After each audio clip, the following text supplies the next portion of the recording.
আল্লাহ নবী বলেন আল হায়াউ মিনাল ঈমান ওয়াল ঈমানু ফিল জান্নাহ। দেখেন এবার, এটার নাম জান্নাত, এটার নাম ঈমান, এটার নাম লজ্জা। এই দেখেন, এটার নাম জান্নাত, এটার নাম ঈমান, এটার নাম লজ্জা। নবীজি বলেন লজ্জা ঈমানের অঙ্গ। লজ্জা যত তোমার বাড়বে, ঈমানের পাওয়ার তত বাড়বে, তত দ্রুত জান্নাতে যাইবা।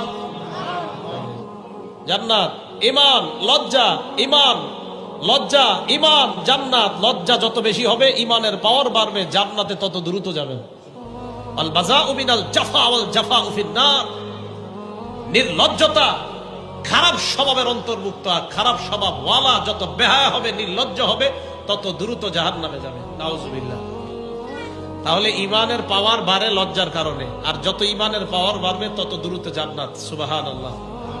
যেই ব্যক্তি যত বেশি লাজুক, আল্লাহ তাকে ভালোবাসে। হাদিস আল জামিউস সগীর, হাদিস নাম্বার 1000।